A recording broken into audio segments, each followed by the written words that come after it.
இப்போ பார்த்தீங்கன்னா கடைக்கு போயிட்டு வந்தேன். இது திங்ஸ் எவ்வளவுன்றதை நீங்கள் சொல்லுங்கள். நான் உங்களுக்கு இப்போ சொல்கிறேன் எவ்வளோன்ட்டு. முட்டை வந்து 10 முட்டை பாருங்க. ஆமாம், 10 முட்டை எவ்வளோ சொல்லுவாங்களாம்? 50 ரூபா இல்லை, 65 ரூபா ஆச்சா? ஓகே, 65 ரூபா. 4 தக்காளி ஃப்ரெண்ட்ஸு. எனக்கு அப்படியே வயிறு வாயில எரியுது. 4 தக்காளி 15 ரூபா. 4 தக்காளி 15 ரூபா. ஆமாம், 55 ரூபாயாம்மா கிலோ. நாடு போகிற போக்கு பார்த்தீங்களா ஃப்ரெண்ட்ஸ்? 4 தக்காளி 15 ரூபாய்க்கு நான் வாங்கினேன்னா எவ்வளோ கஷ்டம் சொல்லுங்க. ஒரு நாளைக்கு இந்த 4 தக்காளி பத்துமா? பத்தவே பத்தாது. அதனால இந்த ரசம் வைக்கிறேன்னா இந்த 4 தக்காளியும் போட்டு தான் நம்ம ரசம் வைக்குவோம். ஓகே, அடுத்தது நான் உங்களுக்கு காமிக்கிறேன். கடலை பருப்பு தாளிக்கிறதுக்கு வாங்கிட்டு வந்தேன். 1/4 கிலோ 32 ரூபா.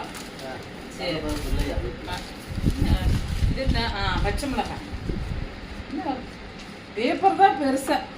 அம்மாடியோ, பச்சை மிளகாய பாருமாமா. 5 ரூபாய்க்கு 1 2 3 4 5 6 7 8 9 பச்சை மிளகாய் ஃப்ரெண்ட்ஸ். எங்கேயாவது இந்த அநியாயம் நடக்குமா? 50 பைசா 50 பைசா சம்திங். 50 இல்ல 52 பைசா வருது ஒரு பச்சை மிளகாய். ஒரு பச்சை மிளகாய். அது இத்தினோண்டு பச்சை மிளகாய். இந்த பச்சை மிளகாயெல்லாம் எந்த கணக்குல சேர்த்துறேன்னே தெரியல ஃப்ரெண்ட்ஸ். சத்தியமா சொல்றேன். இந்த காய்கறி விற்கிற விலைக்கு, மளிகை ஜாமான் விற்கிற விலைக்கு சாப்பிட முடியுமான்னு தெரியல. சுவாசிச்சுட்டே வாழலாமா? சுவாசிக்கிறதுக்கு எனர்ஜி கிடைக்கும்னா கண்டிப்பாக அந்த சுவாசத்தோட நான் வாழ்ந்துருவேன். ஆனால் அதில் எனர்ஜி இல்லையே. வெறும் மூச்சு காற்று மட்டும்தான் அங்கே கிடைக்குது. வேறு எதுவுமே ஆக்சிஜன் மட்டும்தான் நம்மளுக்கு கிடைக்குது. ஆனால் அதுக்குரிய ஃபுட்டு மாதிரி ஏதாவது அந்த காற்று மூலம் வந்துச்சுன்னா கண்டிப்பாக நான் அதையும் மட்டும் சுவாசித்து கடையில் எதையுமே வாங்க மாட்டேன் ஃப்ரெண்ட்ஸ். அந்த மாதிரி தான் நாட்டு நிலவரம் இருக்குது.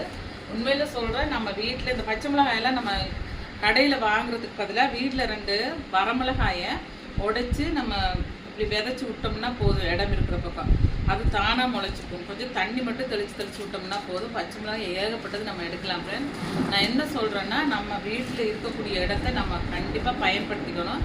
நான் பயன்படுத்திட்டு தான் இருக்கிற பச்சை மிளகாய் இருக்குது. ஆனால் இன்னும் குட்டி குட்டி பச்சை மிளகாய் அது வந்து பெருசு ரொம்ப காரமாக இருக்கும். நம்ம வீட்டுக்கு ஆகவே ஆகாது. அதனால நான் இருக்கிறதில்ல. வேற ஒருத்தவங்க வந்து தான் சேச்சின்னு ஒருத்தவங்க இருக்கிறாங்க பக்கத்தில். அவங்க வந்து அந்த மிளகாயை பறிச்சுட்டு போவாங்க. எனக்கு ரொம்ப காரம் வீட்டில் யாருமே சாப்பிட மாட்டேங்கிறாங்க. அதனால நான் அதை யூஸ் பண்ணுறதில்ல. நீங்கள் இடம் இருக்கிறவங்க பயன்படுத்திக்கோங்க. ஓகே ஃப்ரெண்ட்ஸ், உங்களுக்கு பிடிச்சிருந்தா லைக் பண்ணுங்கள், ஷேர் பண்ணுங்கள், கமெண்ட் பண்ணுங்கள். பிடிக்கலன்னாலும் ஷேர் பண்ணுங்கள், கமெண்ட் பண்ணுங்கள். Okay friends, bye bye. see you.